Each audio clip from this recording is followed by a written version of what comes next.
দর্শক আমন্ত্রণ আজকে চট্টগ্রামে শুরুতেই জানিয়ে দেব শিরোনামগুলো। প্রত্যন্ত এলাকায় দায়িত্ব পালনে গাফিলতি করলে চিকিৎসকদের বিরুদ্ধে ব্যবস্থা নেওয়া হবে, হুঁশিয়ারি স্বাস্থ্য উপদেষ্টার। চট্টগ্রাম মেডিকেল ক্যাথ ল্যাব উদ্বোধন। বিনিয়োগ বাড়াতে সংস্কারের বিকল্প নেই, চট্টগ্রামের প্রধান উপদেষ্টার বিশেষ দূত লুৎফে সিদ্দিকী। সক্ষমতার অভাবে পিছিয়ে পড়ছেন উদ্যোক্তারা। কক্সবাজারের কুতুবদিয়া বাতিঘর কেন্দ্রিক পর্যটন কেন্দ্রের যাত্রা শুরু, দর্শনার্থীদের জন্য নানা আয়োজন। নিরাপত্তায় প্রস্তুত গ্রাম পুলিশের বিশেষ টিম।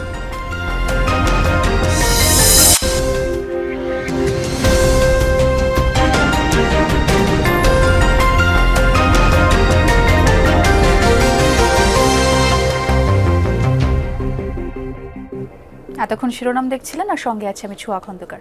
প্রত্যন্ত এলাকায় দায়িত্ব পালনে গাফিলতি করা চিকিৎসকদের বিরুদ্ধে ব্যবস্থা নেওয়ার হুঁশিয়ারি দিয়েছেন স্বাস্থ্য ও পরিবার কল্যাণ উপদেষ্টা নূরজাহান বেগম।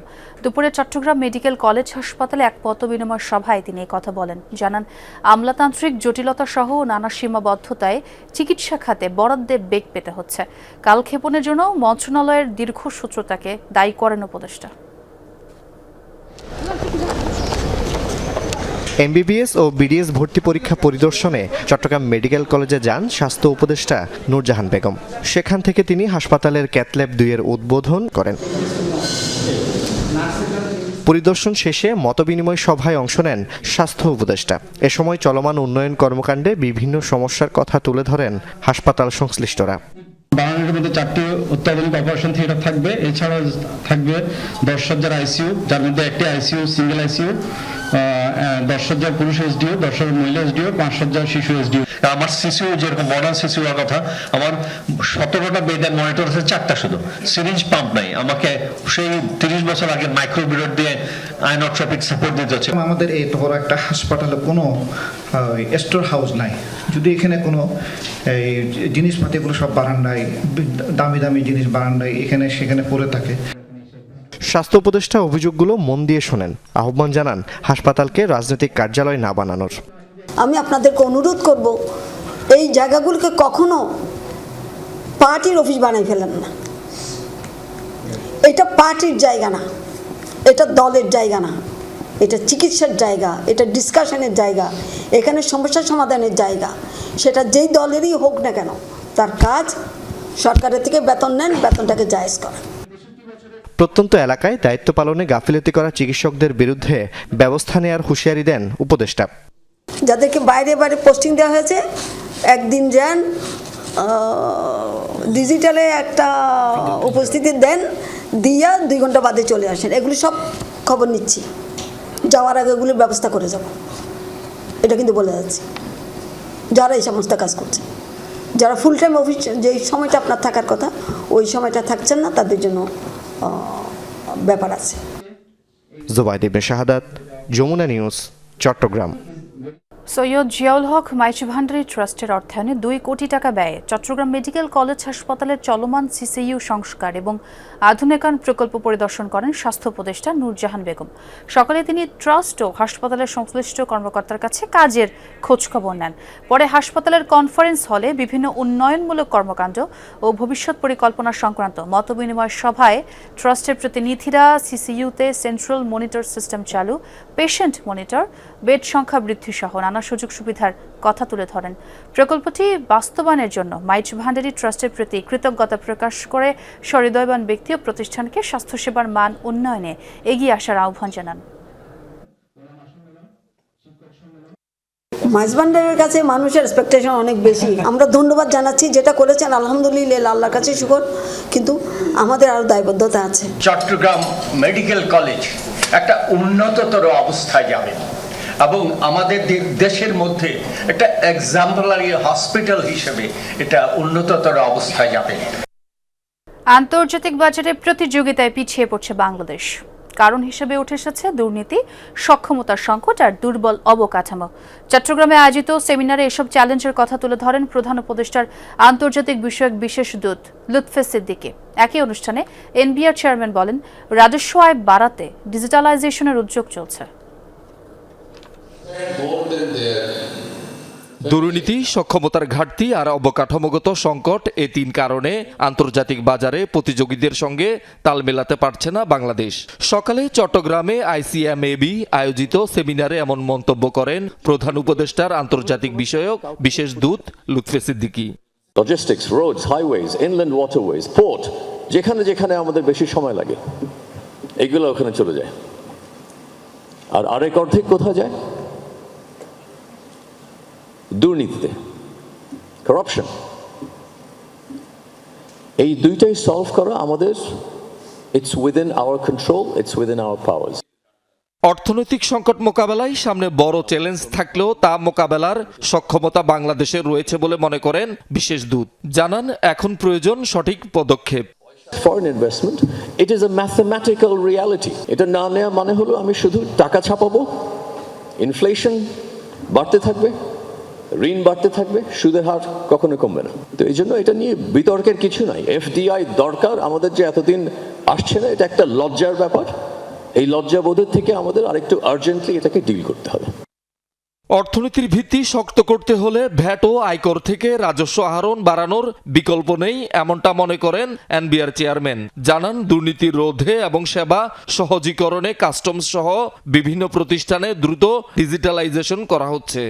আয় বাড়াতে না পারি তাহলে আমাদের ঋণ বাড়বে এবং এটা আমাদের ফিউচার জেনারেশনের উপরে এই ঋণের চাপটা চলে যাবে। সে কারণে আমাদের ট্যাক্স বাড়াতে হবে। ট্যাক্স বাড়ানোর জন্য আমাদের যে বিভিন্ন টুলসগুলো আছে এবং বিভিন্ন রকমের আইন কানুনগুলো আছে, সেগুলোর মধ্যে আমরা দেখেছি যে প্রচুর কর অব্যাহতির একটা সংস্কৃতি আছে। আমরা সেখান থেকে বের হয়েছি। আমরা আইন করে বলেছি এখন থেকে আর আমাদের ন্যাশনাল বোর্ড অফ রেভিনিউ কোনো কর অব্যাহতি দেবে না, সকল কর অব্যাহতি পার্লামেন্টে দেবে। শহীদুল সুমন, যমুনা নিউজ, চট্টগ্রাম। শিগগিরই দেশে ফিরে নিজেই মনোনয়নপত্র জমা দেবেন তারেক রহমান, এমনটাই বলেছেন বিএনপির স্থায়ী কমিটির সদস্য আমির খুসরো মাহমুদ চৌধুরী।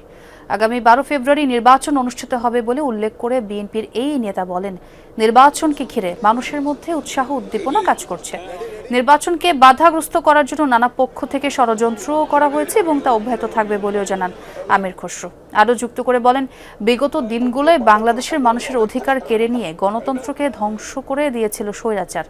নির্বাচনের পরে দেশে আবারও গণতন্ত্র পুনঃপ্রতিষ্ঠা হবে। শুধু রাজনৈতিক অধিকার নয়, মানুষ অর্থনীতির অধিকারও ফিরে পাবে।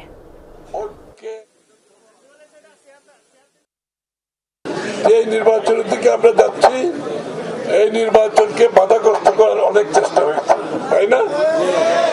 এই নির্বাচন যাতে হইতে না পারে, এই বাংলাদেশের মানুষ যাতে তার মালিকানা ফিরে না পায়, ভোট দিতে না পারে, এটার অনেক চেষ্টা হয়েছে। অনেক ষড়যন্ত্র, অনেক সমস্যা সৃষ্টি করা হয়েছে, কিন্তু ইনশাআল্লাহ নির্বাচন হতে যাচ্ছে ফেব্রুয়ারি 12 তারিখ। আজ আনুষ্ঠানিকভাবে যাত্রা শুরু করেছে কুতুবদিয়া বাতিঘর কেন্দ্রিক পর্যটন কেন্দ্র। বিকেল 4টায় এর উদ্বোধন করেন কুতুবদিয়া উপজেলা নির্বাহী কর্মকর্তা। ঐতিহ্যের নিদর্শন এই বাতিঘরকে ঘিরে পাশে সমুদ্র সৈকতে দর্শনার্থীদের জন্য কিটকট chair, coffee house, selfie zone সহ নানা আয়োজনের ব্যবস্থা করা হয়েছে। স্থানীয় দক্ষিণ থুরং ইউনিয়ন পরিষদের উদ্যোগে এটির অবকাঠামো তৈরি করা হয়েছে। রক্ষণাবেক্ষণ ও নিরাপত্তায় প্রস্তুত রাখা হয়েছে গ্রাম পুলিশের বিশেষ টিম। উদ্যোক্তারা বলছেন, বাতিঘর, সুটকিপল্লী, বায়ু বিদ্যুৎ কেন্দ্র সহ দর্শনীয় স্থানগুলোকে আকৃষ্ট করে তুলতে পারলে কুতুবদিয়া হবে কক্সবাজারের আরেকটি আকর্ষণীয় পর্যটন কেন্দ্র।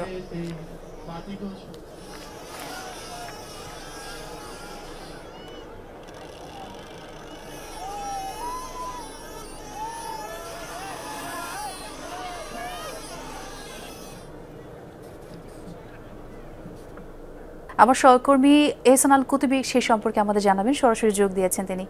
এহসান, এই পর্যটন এলাকায় তো দর্শনার্থীদের জন্য নানা আয়োজন রয়েছে, এলাকার সম্ভাবনা নিয়ে সংশ্লিষ্ট যারা আছেন তারা কি বলছেন?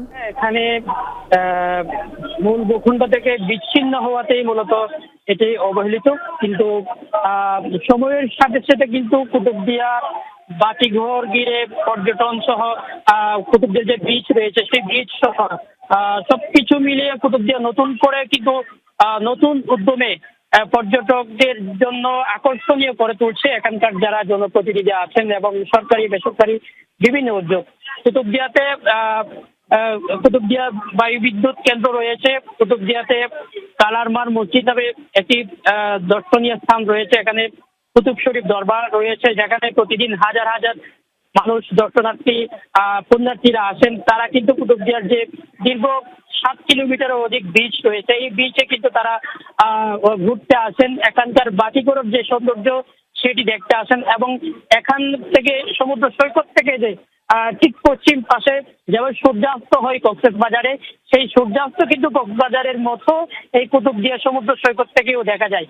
সেই সমুদ্র সৈকতে এমনিতেই যারা কুতুবদিয়াতে ঘুরতে আসেন তারাও কিন্তু সমুদ্র সৈকতে এসে সূর্যাস্ত অবলোকন করেন, এবং পাশাপাশি এখানে সমুদ্রের যে ঢেউ এবং পাশাপাশি মাছ ধরার ট্রলারগুলো আর চট্টগ্রাম বন্দরে বিভিন্ন দেশ থেকে যেসব মালামাল নিয়ে আসে বড় বড় জাহাজগুলো, এই জাহাজগুলো কিন্তু নোঙ্গর করার একমাত্র স্থান হচ্ছে এই কুতুবদিয়ার পশ্চিম পাশে। এই পশ্চিম পাশ থেকে সমুদ্র সৈকত থেকে কিন্তু যে জাহাজের মিটি মিটি যে আলু, সেই আলু দেখে কিন্তু এখানে যারা আসেন তারা কিন্তু মুগ্ধ হয়ে কুতুবদিয়া থেকে ফেরেন। আর হচ্ছে আজকে যেহেতু বায়ুবিদ্যুৎকে কুতুবদিয়া বাতিঘরকে ঘিরে যে পর্যটন স্পট চালু হলো, সেই স্পটের কারণে কিন্তু এখানকার যারা স্থানীয় আছেন তারাও খুব আনন্দিত, উল্লাসিত, উদ্ভাসিত, এবং তারা বলছে বেসরকারি উদ্যোগে কুতুবদিয়ার অন্যান্য যে স্পট গুলো রয়েছে, বিশেষ করে কুতুবদিয়া সদরের বড়গুপ বিশাল একটি সি বিচ রয়েছে এবং পাশে ঝাউ বাগান রয়েছে, এই দর্শনীয় যে স্থানগুলো রয়েছে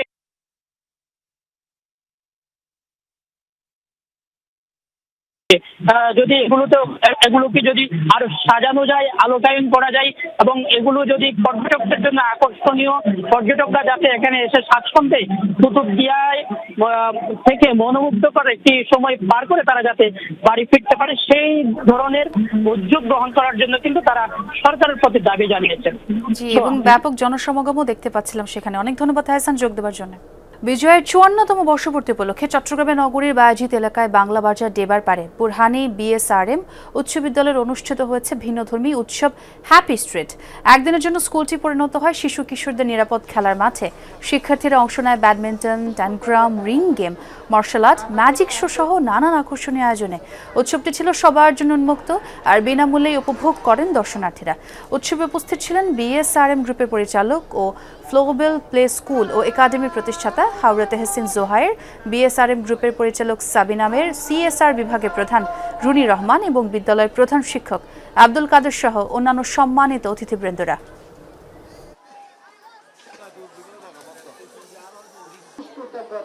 চট্টগ্রামের সন্দ্বীপে আবুল কাশেম হায়দার মহিলা কলেজে নবীনবরণ ও সংবর্ধনা অনুষ্ঠান হয়েছে। অনুষ্ঠানে বক্তারা বলেন, শিক্ষিত নারী একটি শিক্ষিত সমাজ গঠনের ভিত্তি।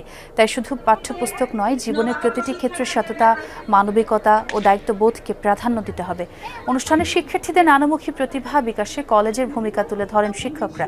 অতিথিরা বলেন, বাল্যবিবাহ, মাদকসহ সামাজিক অবক্ষয়ের বিরুদ্ধে শিক্ষার্থীদের সচেতন ভূমিকা রাখতে হবে। ভবিষ্যৎ প্রজন্মকে এগিয়ে নিতে প্রযুক্তি নির্ভর আধুনিক শিক্ষার উপরও গুরুত্ব আরোপ করেন তারা। দিনব্যাপী আয়োজনে অংশ নেন কলেজের শিক্ষক, শিক্ষার্থী, অভিভাবক ও স্থানীয় গণ্যমান্য ব্যক্তিরা। ও প্রধান উপদেষ্টা সহকারীকে নিয়ে যান, উনি জানেন আগে আইটির উপর একটা সেমিনার করতে হবে, কারণ আগামী যুগ হলো চতুর্থ শিল্প বিপ্লব। চতুর্থ শিল্প বিপ্লব হবে আইটির বিপ্লব। সাবেক প্রধানমন্ত্রী ও বিএনপি চেয়ারপারসন বেগম খালেদা জিয়ার সুস্থতা কামনায় দোয়া মাহফিল অনুষ্ঠিত হয়েছে চট্টগ্রামের সীতাকুণ্ডে। উপজেলার বারবুকুন্ড উচ্চ বিদ্যালয় ও কলেজের মাঠে এই দোয়া মাহফিলে অংশগ্রহণ করেন চট্টগ্রাম 4 সীতাকুণ্ডের বিএনপি মনোনীত প্রার্থী কাজী মোহাম্মদ সালাউদ্দিন সহ সীতাকুণ্ড বিএনপি ও অঙ্গ সংগঠনের হাজার হাজার নেতাকর্মীরা। এ সময় বেগম জিয়ার সুস্থতা ও দীর্ঘায়ু কামনা এবং প্রয়াত রাষ্ট্রপতি জিয়াউর রহমান ও আরাফাত রহমান কোকোর আত্মার মাগফিরাত কামনায় বিশেষ মোনাজাত করা হয়। দর্শক, এই ছিল আজকে চট্টগ্রামে। এতক্ষণ যারা সঙ্গে ছিলেন সবাইকে ধন্যবাদ।